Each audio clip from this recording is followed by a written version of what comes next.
Bonsoir et bienvenue dans ce nouvel épisode d'À quoi tu joues sur Watch TV, déjà le 24e épisode de cette émission 100% jeux vidéo. Alors quand je vous dis 100, vraiment cette fois-ci c'est 100 S-A-N-G, et oui, ce soir je vous emmène traquer le vampire pour le test de la sortie de Castlevania Lords of Shadow 2, édité par Konami. Ça fait plusieurs semaines qu'on vous le promet, bah voilà, ça y est, on y est. Alors malheureusement, ce sera pas une émission spéciale faute de combattants, et oui, les invités se sont décommandés, et notamment de celui de Konami, mais c'est vrai que j'ai fait un mauvais choix. Hideo Kojima est à Paris ce soir, et c'est vrai qu'à sa place, moi j'aurais fait pareil, je serais allé aussi voir Hideo Kojima. Alors heureusement, il nous reste le Techno Kid. Salut Barthélemy, tu vas bien ? Ça va, ouais. Voilà, alors toi tu as pu tester ce Lords of Shadow 2, tu nous diras ce que tu en as pensé tout à l'heure, mais tu n'étais pas né, je crois, lors du premier Castlevania, c'était en 1986, le 26 septembre au Japon. Comment t'as découvert la série ? J'ai commencé avec Lords of Shadow, le premier du nom. J'ai découvert en fait dans une boutique de jeux vidéo. J'avais vu un extrait sur une télé géante et j'ai trouvé ça génial.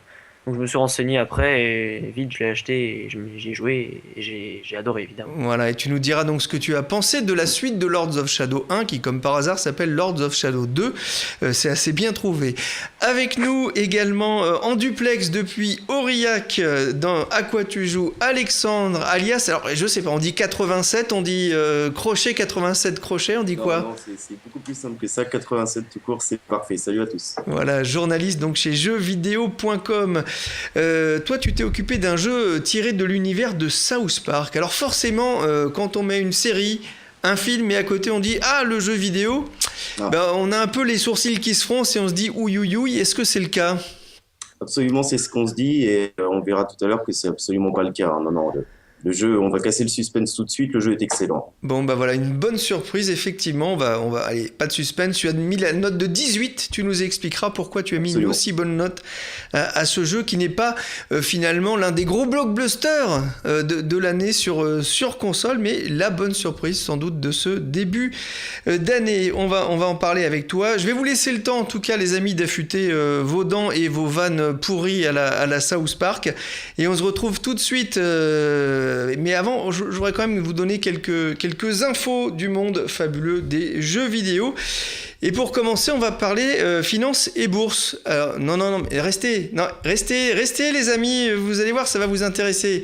Barthélemy et Alexandre, si je vous dis King Digital Entertainment, vous me répondez ? Candy Crush ? Eh oui, bravo, c'est Alexandre qui gagne cette première manche. Désolé, je joue pas trop à Candy Crush. Voilà. King, c'est un éditeur de jeux britannique à l'origine de Candy Crush. On voit ici d'ailleurs une vidéo publiée par Skill Gaming sur YouTube. On va la voir dans quelques secondes. Où il a réussi à finir le niveau 530 quand même, bravo. Voilà, c'est une partie, il y a des centaines de vidéos publiées comme ça sur ce site-là.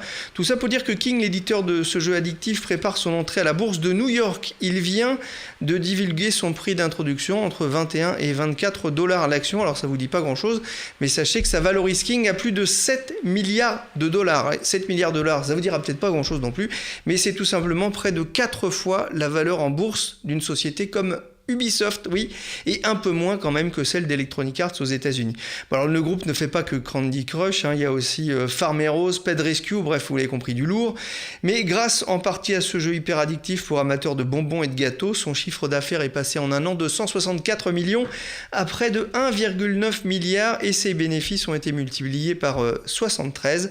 Alors, comme vous savez, comme on dit au Palais Brognard, les performances passées ne gâchent pas les performances futures. Alors comme j'avais un peu peur d'être trop court ce soir, j'ai un cadeau pour vous. Oui, c'est sympa, ne me remerciez pas. C'est le discours fleuve de David Cage, le fondateur de Quantic Dream. Vous savez à qui on doit Heavy Rain et Beyond Two Souls. On va peut-être arrêter la vidéo derrière moi de Candy Crush parce que je crois que David Cage est très très très loin de Candy Crush. Voilà, ça dure 10 minutes d'ailleurs. Je vais aller me faire une petite partie de Candy Crush et puis on se retrouve dans 10 minutes après son discours. Non, je plaisante, hein, rassurez-vous. Hommage quand même à ce créateur de jeux émotionnels, puisque David Cage, c'est pour ça que je vous en parle, il a reçu, il y a presque une semaine maintenant, la Légion d'honneur des mains de Fleur Pellerin. C'est la première fois qu'un membre de la grande famille du jeu vidéo est distingué de cette façon. Alors, si vous avez quand même envie d'entendre le discours de David Cage, à peu près une dizaine de minutes, ben, rendez-vous sur le site de jeuactu.com. Ils étaient là-bas, ils l'ont filmé. Il y a la vidéo. Bon courage. Ah, voilà que j'ai fait tomber un Pokémon, on en reparlera. Voilà, c'est pas grave. Et 1, et 2, et 3, Electronic Arts vient de publier une bande-annonce qu'on va voir tout de suite pour son jeu Dragon Age 3 ou Inquisition, la suite du premier et du deuxième. Le premier, c'était une très belle réussite, le deuxième un peu moins bien. Alors que nous réserve le troisième épisode de ce RPG à tendance médiévale? Eh bien déjà, vous pouvez voir en termes graphiques une vidéo vraiment à couper le souffle. Dans Dragon Age Inquisition, vous prendrez le contrôle de l'inquisiteur pour diriger une équipe de héros dans un voyage périlleux à travers un monde ouvert aux régions multiples et vivantes. Dans cette vidéo, on peut découvrir quelques contrées du monde dévasté de Tédas, un monde que vous devez essayer forcément de sauver. Ça semble prometteur en tout cas. Alexandre, tu as pu voir un peu ce qui se passait autour de ce Dragon Age et notamment la perspective d'un monde un peu plus ouvert? Déjà, je tiens à préciser que j'ai été un gros fan, gros consommateur de Dragon Age Origins, vraiment le premier opus. Ouais. Le deuxième, effectivement, comme tu l'avais mentionné, m'a beaucoup plus déçu. Après, c'est vrai que celui-ci, j'ai été tellement déçu par le deuxième épisode que je l'ai suivi de loin, de très loin. Et l'idée d'un monde ouvert, c'est plutôt une bonne idée parce qu'on se sentait un peu prisonnier dans le deuxième. Hein. Disons que voilà, là on arrive aussi, on espère qu'on va franchir un cap et qu'on va renouer avec la profondeur de gameplay d'origine. Après, si c'est en open world et qu'il est réussi, il y a toutes les chances, enfin dans l'immédiat, il a tous les arguments de son côté pour que ça fonctionne. Et je crois que Barthélemy, ça te fait un peu saliver, non, ce genre de jeu? Dragon Age Origins, j'avais essayé, mais j'avais fait l'erreur de jouer sur Xbox, alors c'est plutôt un jeu pour PC. Et le 2, j'avais pas essayé, mais, voilà. mais l'univers me branche, évidemment. Bon, il va quand même falloir être un petit peu patient, mon cher Barthélemy.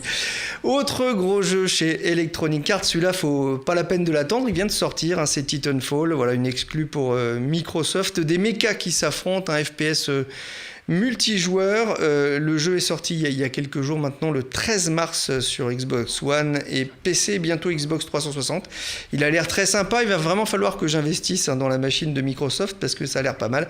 Enfin bon, en attendant, je me console avec le nouveau Infamous sur PS4. En tout cas, voilà, Titanfall qu'on voit en vidéo, ça a eu un effet buzz déjà sur les ventes de Xbox One, du moins en Grande-Bretagne, où d'après Forbes, le magazine, les ventes ont bondi de 96% en une semaine, les ventes de consoles. Hein.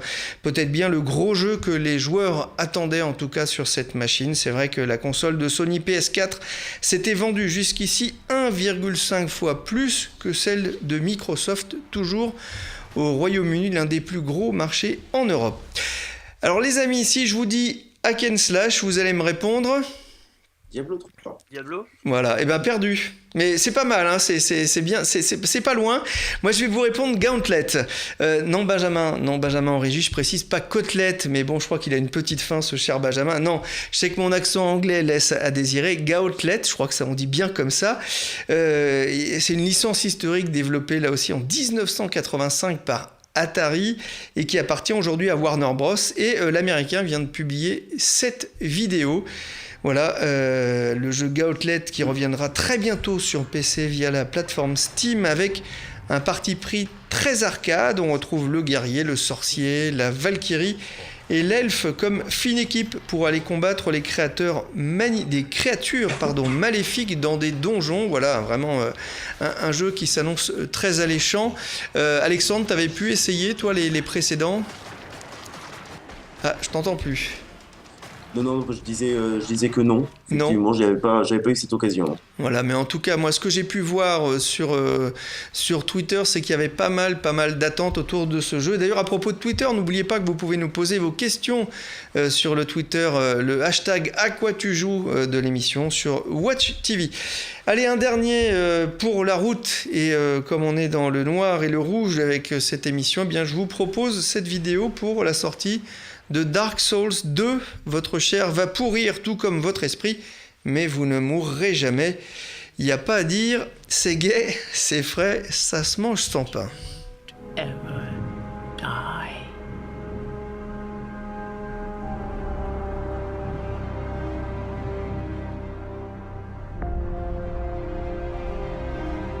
The dark is still nascent within you.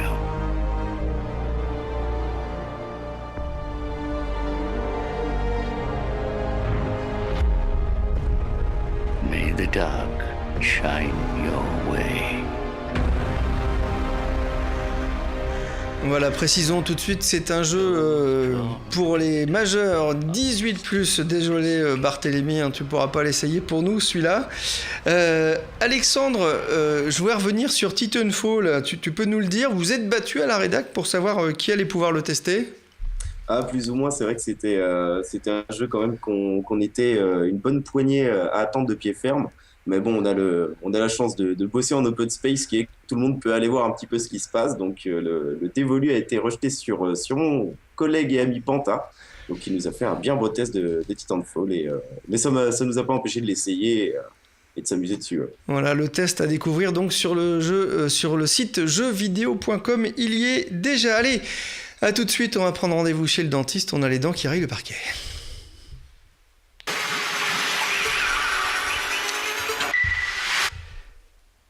Castlevania Lords of Shadow 2, le jeu est disponible depuis quelques jours déjà. Alors tout de suite, on va visionner le trailer du jeu, histoire de se mettre en appétit avant un apéritif festif.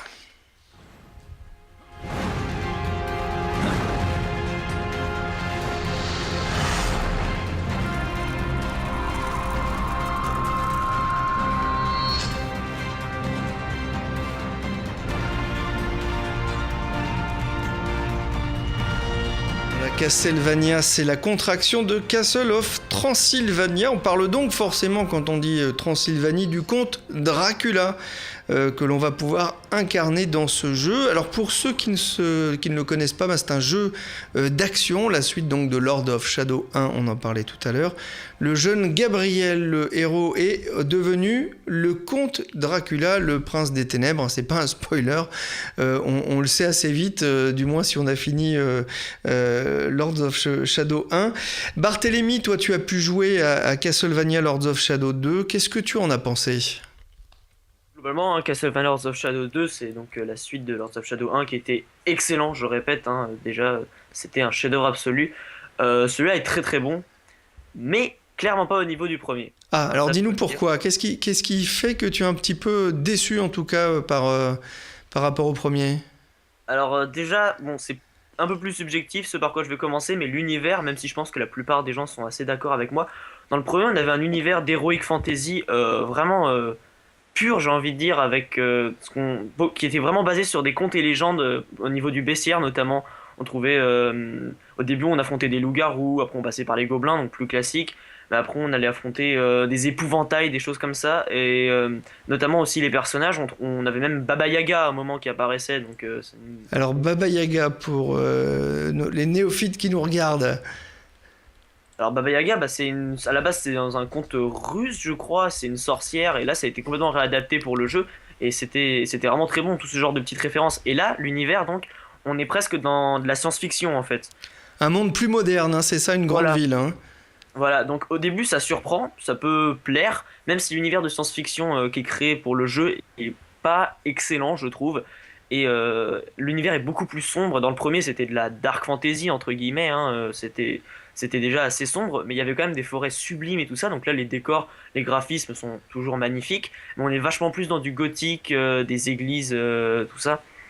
Et surtout au niveau du gameplay, il y a pas mal de choses qui ont été ajoutées, notamment de l'infiltration qui est pas forcément parfaite, mais il y en a aussi quelques-unes qui ont été retirées, notamment une qui m'a assez surpris, qui était vraiment très très plaisante. C'est un petit détail, mais c'était vraiment génial dans le premier, c'était que on avait un grappin et on pouvait ça servait dans des phases de plateforme qui ont été beaucoup plus simplifiées dans celui-là. Elles étaient pas très compliquées dans le premier, mais là elles sont beaucoup plus simples, et notamment plus d'utilisation du grappin, ce qui est très dommage. Pour ce qui est des combats, ça reste super, sinon. Hein. Oui, l'infiltration, tu dis que ça, c'est pas quelque chose qui t'a plu, mais c'est quand même un jeu où on peut se transformer en rat. C'est pas donné à tout le monde, ça, non? Si vous voulez le transformer en rage, je vous conseille plutôt Dishonored. Mais là, le problème, c'est que les phases d'infiltration sont relativement dirigistes et assez simples et parfois pas très bien amenées. C'est-à-dire qu'à un moment, on se retrouve à devoir affronter un boss, on est face à l'ennemi. Au lieu de nous affronter, il nous embarque dans une zone où on fait une partie de cache-cache. Et c'est complètement ridicule la façon dont c'est amené, surtout. Ouais, il y a un peu plus de liberté quand même que par rapport au premier. Ça, c'est quand même un bon point, j'ai envie de dire. Alors oui, il est beaucoup plus ouvert, même si on n'est pas non plus dans un Skyrim. Hein. L'univers est vaste, mais ça reste assez dirigiste dans la progression des quêtes. C'est-à-dire qu'on peut aller où on veut, mais c'est clairement pas indispensable pour finir le jeu. Mais ça rajoute de la durée de vie quand on veut trouver tous les secrets qui parsèment quand même l'aventure. L'univers est surtout très beau. Voilà, c'est ça. C'est qu'il est plus petit qu'un open world en général, mais très très beau. Qu'est-ce qui t'a plu, toi, dans la série? Alors dans la série, dans le premier, ce que j'adorais déjà, c'était l'univers. C'était vraiment de l'heroic fantasy pur, je répète. Hein. Le scénario était pas trop mauvais, et donc les combats qui sont vraiment très très nerveux, des fois c'est vraiment très plaisant, on s'acharne sur des combats assez difficiles. D'ailleurs, il y a beaucoup plus de combats de boss dans Lords of Shadow 2, ce qui pourrait être un bon point si encore une fois ils étaient mieux amenés. Parce que tout d'un coup, par exemple, dans une discussion entre deux personnages, tout d'un coup, on va avoir un boss qui va faire immersion, on va devoir l'affronter, on va le vaincre, et hop, la discussion reprend, presque comme si de rien n'était. Ouais, Donc, genre pour vous casser un plan avec une jolie fille, merci, quoi. Hein. Oui, bonsoir mademoiselle, et boum, un boss qui arrive. Exactement. Voilà. Merci beaucoup Barthélémy. Bon, tu vas pas encore te coucher tout de suite, mais tu peux commander ta tisane hein, aux fruits rouges. Je crois que c'est ce que te fait ta maman avant d'aller au lit, il me semble. Oui. Voilà. Surtout après ce que je veux. Voilà, j'aurai un quiz pour toi tout à l'heure et Alexandre. Mais pour la tisane, figure-toi, tiens, je sais pas si tu la vois, la tisane Castlevania, voilà, c'est Abbystyle qui fait ça. Alors il paraît que c'est fait à la main, hein. Le mug a été réalisé à la main dans les ateliers d'Abbystyle, je crois dans le nord de la France. Et voilà, écoute, je te la laisse de côté pour ta tisane aux fruits rouges, Ça marche. Barthélémy. Allez, on fait une toute petite pause et puis on va dire plein de gros mots, chouette.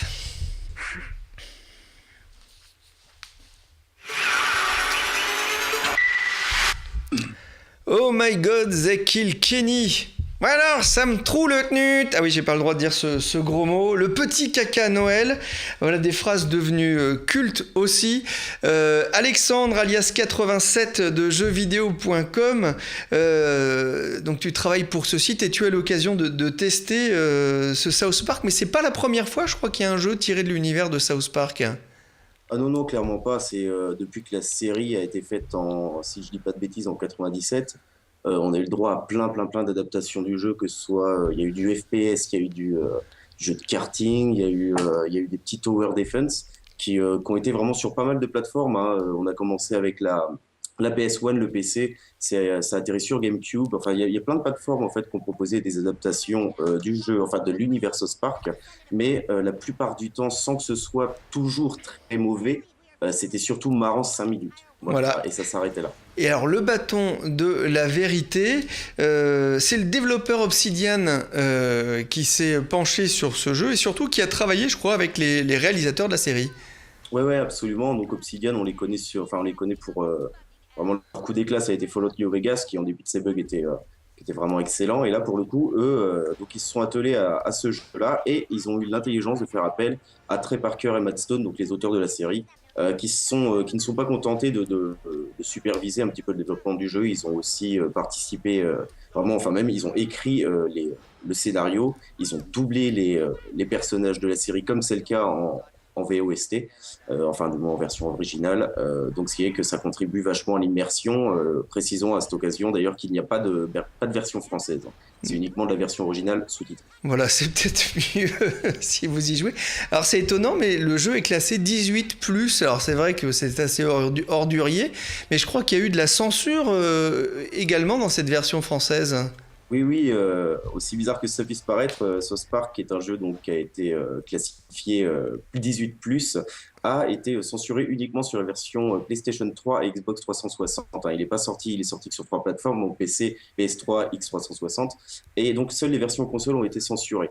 Donc on peut conseiller C'est la pas... version PC plutôt aux fans, hein. Pardon? On va conseiller plutôt la version PC aux fans, donc.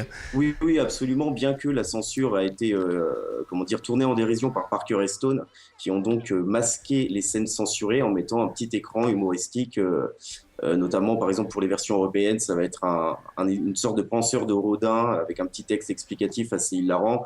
En Australie, qui a subi la censure aussi, c'est un panda un koala qui pleure. C'est assez bien fait, mais c'est vrai que c'est curieux qu'on ait eu de la censure alors que ce qui passe à la télé, qui est moins de 16 ans, je crois, ou moins de 12 même, Ouais. c'est beaucoup plus trash. Mais c'est pas imputable au PEGI, c'est imputable apparemment à des raisons marketing. On n'en Dans sait ce, pas plus. dans ce jeu, on ne prend pas les traits de Cartman ou de Kenny, mais d'un nouvel habitant de South Park, c'est ça, hein? Oui, absolument. Ouais. Un petit gamin qui vient d'emménager dans cette ville un petit peu déjantée, qui ne dira pas un mot de tout le jeu, hein, bien entendu. En fait, le but quand tu arrives dans la ville, hein, dès le début, c'est va te faire des copains. Et là, c'est le prétexte à rencontrer tous les protagonistes de la série, bien sûr. Alors, ce qui est assez surprenant, j'ai envie de dire, c'est qu'ils en ont fait un RPG. Alors, c'est vrai qu'Obsidian, c'est un peu leur savoir-faire, mais quand même. Bah, disons que oui, ça surprend surtout, en fait, enfin, moi, en tant que fan de la série, ça m'a surtout fait peur. En fait, quand on voit, c'est vrai que ça peut surprendre qu'ils aient choisi le RPG, mais ça s'inspire vachement des jeux que font les gamins entre eux dans la série. Ils jouent beaucoup au Seigneur des Anneaux, ils jouent à Game of Thrones, ça se prête très bien au RPG, et du coup, ils ont exploité cette petite fibre-là pour en faire un jeu, et on retrouve tous les éléments du RPG, le combat au tour par tour, la customisation de l'équipement, l'arc de talent. C'est certes un petit peu light, dans la mesure où le fan hardcore du RPG va le trouver très simple, ce qui est le cas du jeu. Je suis fan du RPG, j'ai trouvé très simple. Mais tous les ingrédients du RPG sont là et ça marche plutôt bien. On achète quand même pour l'univers. Est-ce que c'est un jeu uniquement pour les fans?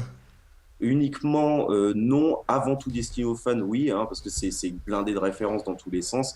Où que tu ailles, où que tu poses le regard, t'as des easter eggs partout. Donc c'est limite de la chasse aux easter eggs. Après, les moins fans de la série, ils passeront à côté de tout ce côté fan service qui est terriblement bien réussi et vraiment très bien amené. Tu vois, c'est pas vraiment jeté au visage de l'auditeur, du joueur, pardon.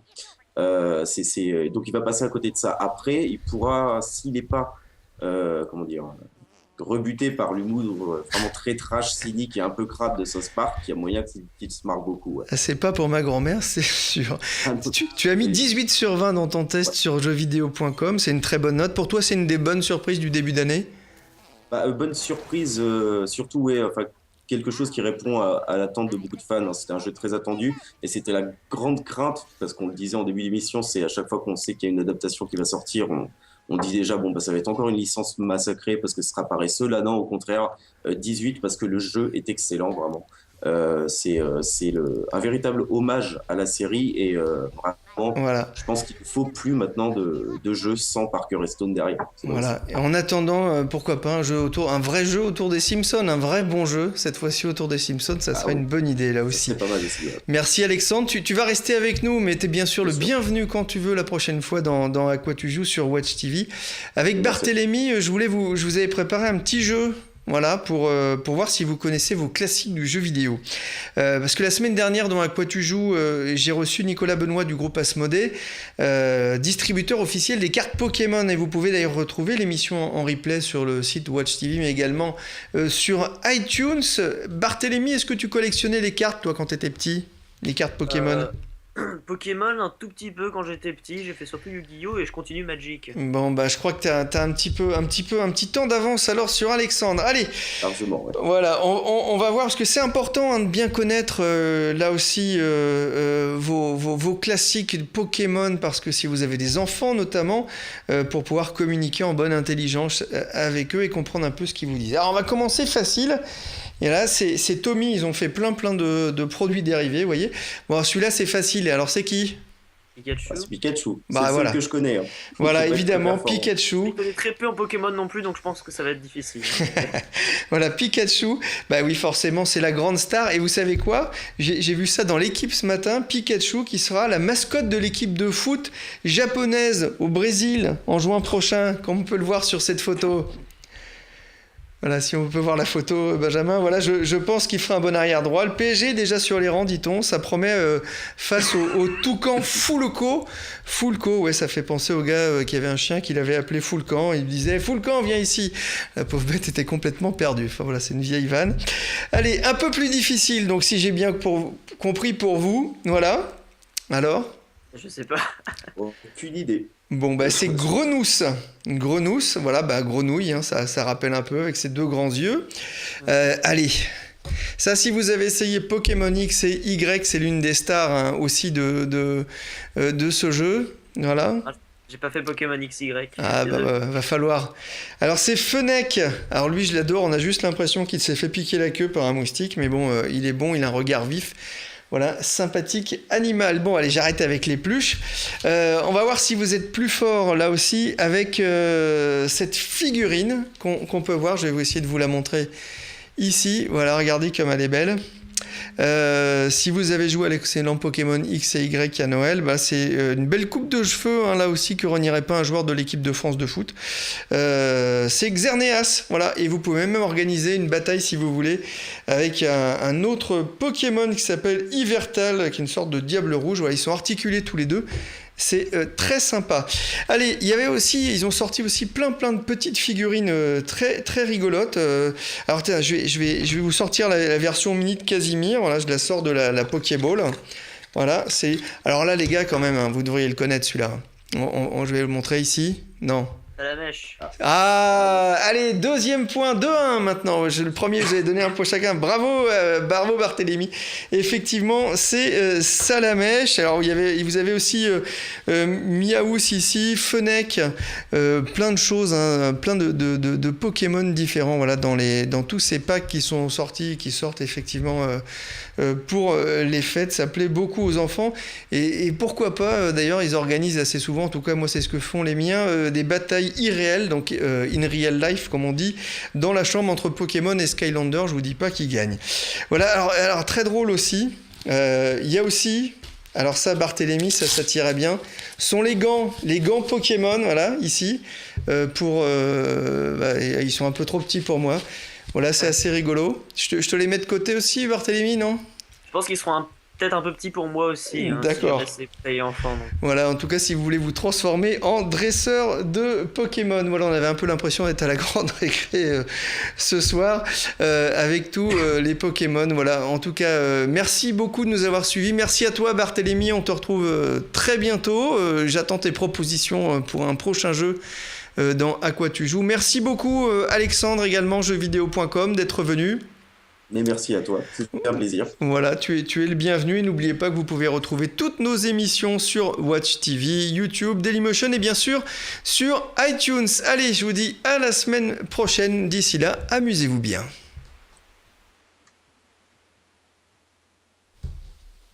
Pikachu!